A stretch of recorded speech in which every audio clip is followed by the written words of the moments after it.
बिस्मिल्लाहिर्रहमानिर्रहीम। टेस्टी। जी हाँ, आज हम बनाने जा रहे हैं बहुत ही सॉफ्ट और टेस्टी रसमलाई। इसे हम बहुत ही कम बजट में रेडी करेंगे और बहुत ही इजी वे में और जल्दी से रेडी करेंगे। तो चलें अपना टाइम ज़ाया किए बगैर अपनी रेसिपी की तरफ चलते हैं।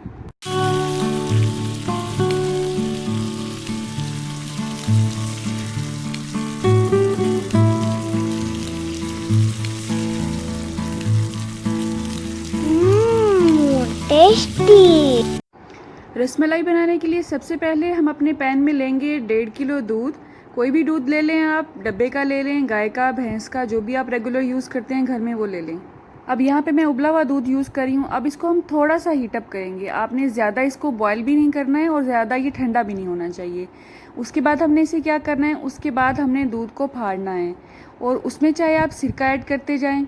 सिरका नहीं है तो नींबू का रस डालते हुए इसे आप फाड़ लें। कोई भी तरीका आपको आसान लगता है वो इस्तेमाल कर लें।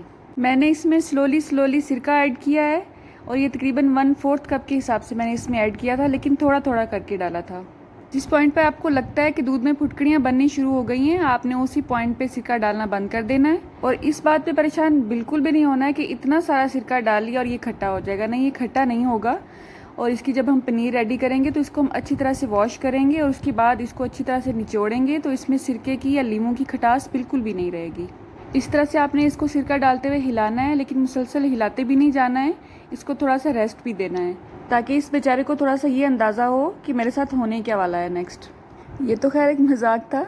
इसका मतलब ये है कि आप इसको थोड़ा सा रेस्ट पे रखेंगे तो सिरका ज़्यादा एक्टिव होकर काम करता है, लेकिन उसके बाद आपने इसको 1-2 मिनट के बाद हिला लेना है क्योंकि ये फिर पैंदे में जुड़ना शुरू हो जाता है। ठीक है, आप देख सकते हैं इसमें बहुत अच्छी सी फुटकड़ियाँ बन चुकी हैं। अब हम इसको छान लेंगे। कुछ लोग मलमल के कपड़े में भी इसे छानते हैं, लेकिन मुझे वो थोड़ा सा मुश्किल लगता है तरीका। मैं इसी तरह से छलनी में हमेशा इसे छानती हूँ।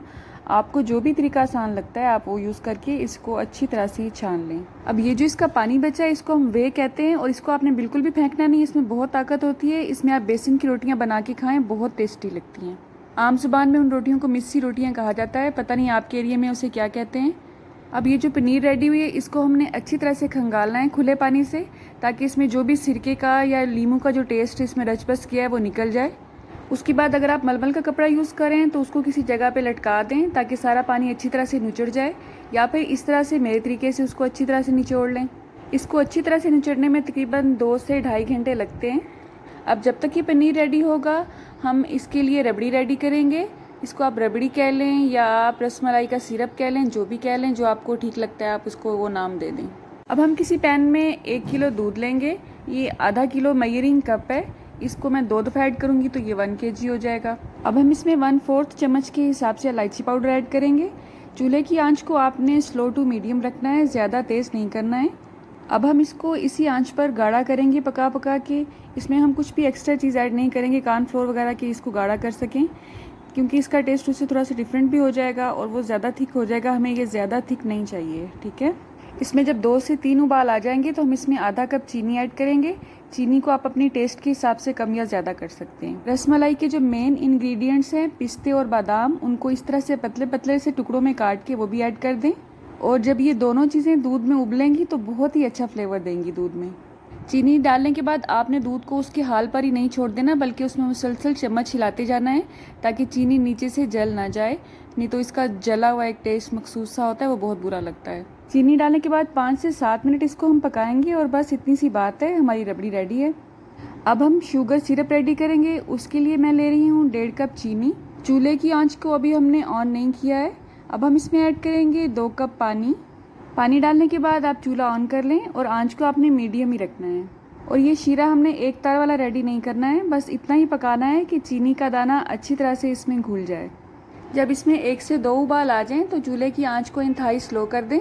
आप इसमें आधा नींबू का रस भी निचोड़ सकते हैं, उससे इसका टेस्ट भी बहुत अच्छा आता है। और अगर आपको कोई शक है कि चीनी साफ़ नहीं थी तो उसकी जो मैल है ऊपर से वो भी उतर जाती है उसकी वजह से। शुगर सिरप रेडी है, आंच को आप बंद कर दें। अब हम पनीर की तरफ आते हैं। पनीर में जो भी एक्स्ट्रा पानी था वो निकल चुका है। अब हम इसे किसी ट्रे में या काउंटर पे या शेल्फ पे शिफ्ट कर लेंगे ताकि हम इसे आसानी से हैंडल कर सकें। आप चाहें तो इसमें 2 चम्मच कॉर्नफ्लोर के ऐड कर सकते हैं। वैसे अगर ना भी ऐड करें तो ये टूटेगी नहीं इंशाल्लाह। इसको मैं दोनों तरीके से ट्राई कर चुकी हूँ, बहुत अच्छी बनती है। इसको डालने का मेन मकसद हमारा ये है कि ये टूटे नहीं। जो लोग खुश्क दूध से बनाते हैं ये रसमलाई और उसमें अंडा ऐड करते हैं, उसमें डर होता है कि ये टूट जाए।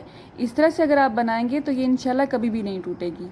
अब अपने कंगन चूड़ियाँ सब समेटते हुए इसको इस तरह से मसल मसल के रगड़ें। उसका फ़ायदा ये होगा कि अगर आपकी पनीर दानेदार है तो वो भी बिल्कुल मैश होके एक अच्छे से बैटर की शक्ल में आपके सामने आएगी, जिसको आप आराम से पेड़ा बना सकेंगे और वो टूटेगा नहीं। लेकिन अगर आपको फील हो रहा है आपका ये जो पनीर है ये बग़ैर मसले ही आराम से पेड़े की शक्ल में आ जाएगा, तो आपको इस तरह से मसलने की कोई ज़रूरत नहीं है।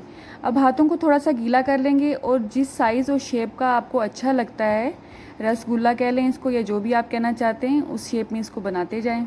मुझे ज़ाती तौर पे ये छोटे छोटे साइज़ के अच्छे लगते हैं, क्योंकि मैं कहती हूँ जब मैं सर्विंग करूँ इसकी तो कम से कम एक प्लेट में 3 से 4 अदद तो होने चाहिए ना। तो इसलिए अगर आपको ये बड़े साइज़ के अच्छे लगते हैं तो आप बड़े साइज़ में बना लें। अभी जब हम इसे बॉयल करेंगे शीरे में तो ये थोड़ा सा अपना साइज़ को इंक्रीज़ भी करेंगी। हमने इसमें अब तक 2.5 किलो दूध यूज़ किया है और इसकी काफ़ी सारी बॉल्स बनेंगी और ये बहुत ही सस्ता पड़ता है मार्केट की निस्बत। इसकी हमने 16 to 18 बॉल्स रेडी कर ली हैं अल्हम्दुलिल्लाह।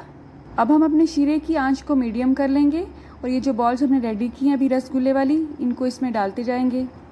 अच्छा, कुछ लोग इसको बहुत ज़्यादा इसमें पकाते हैं, आपने ऐसा नहीं करना है। बस 1 से 2 मिनट इसको हम एक तरफ से पकाएंगे और इसी तरह से इसकी साइड टर्न करने के बाद इसको 2 से 3 मिनट दूसरी साइड से पकाएंगे। इसको शीरे से निकालने के बाद आपको इसे किसी ठंडे पानी में डालने की बिल्कुल भी ज़रूरत नहीं है। ये तजर्बा भी मैं कर चुकी हूँ और बिल्कुल नाकाम तजर्बा होता है, उससे ये हार्ड हो जाती हैं। आप बिल्कुल भी ऐसी हरकत मत कीजिएगा। अगर आप चाहें तो नाइफ़ की मदद से हर रसगुल्ले के अंदर छोटा छोटा सा कट लगाते जाएँ ताकि शीरा अच्छी तरह से अंदर तक इसमें रच बस जाए।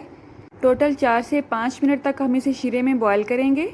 उसके बाद इसे आप सर्विंग बाउल में निकाल लें, चूल्हे की आंच को बंद कर दें। आप देख सकते हैं देखने से ही अल्हम्दुलिल्लाह अभी से ही कितनी सॉफ्ट लग रही हैं। उसके बाद जब हम इसमें रबड़ी डालेंगे और आपने इसको गर्म करके डालना है तो ये मज़ीद सॉफ्ट हो जाएंगी। अब इसके ऊपर पतला पतला कटा हुआ बादाम और पिस्ता ऐड करेंगे। ये तो बहुत ही ज़रूरी आइटम है, इसके बगैर तो मज़ा ही नहीं आता है। सबसे मुश्किल काम अब शुरू होने वाला है और वो है इसको खाने का इंतज़ार। तो आपने इसको फ़ौरन नहीं खा लेना है, 4 से 5 घंटे कम से कम इसको आप इसमें डिप रहने दें ताकि अच्छी तरह से अंदर तक सॉफ्ट हो जाए। और उसके बाद आपने इसको ठंडा ठंडा सर्व करना है। ये बहुत ही टेस्टी लगती हैं और ये बहुत ही सस्ती पड़ती हैं मार्केट की निस्बत। आप इसे ज़रूर ट्राई कीजिएगा। असल में अगर हम इसे खुश्क दूध से भी बनाते हैं तो वो भी थोड़ी कॉस्टली होती है, क्योंकि हमारे एरिया में तो खुश्क दूध आम दूध की निस्बत थोड़ा सा महंगा मिलता है। तो अगर आप इस तरह से इसे लिक्विड दूध से बनाते हैं तो ये बहुत ही सस्ती और अच्छी बनती है। अगर आपको मेरी ये एफर्ट्स ज़रा सी भी अच्छी लगी हो तो इस वीडियो को उन लोगों से ज़रूर शेयर करें जो कि वाकई कुकिंग सीखने में इंटरेस्टेड हैं। अल्लाह आप सबका दस्तरखान सजाए रखे और हम सबको सेहत और ईमान का रिज़्क अता फरमाए। मेरी नेक्स्ट वीडियो तक अल्लाह हाफ़िज़।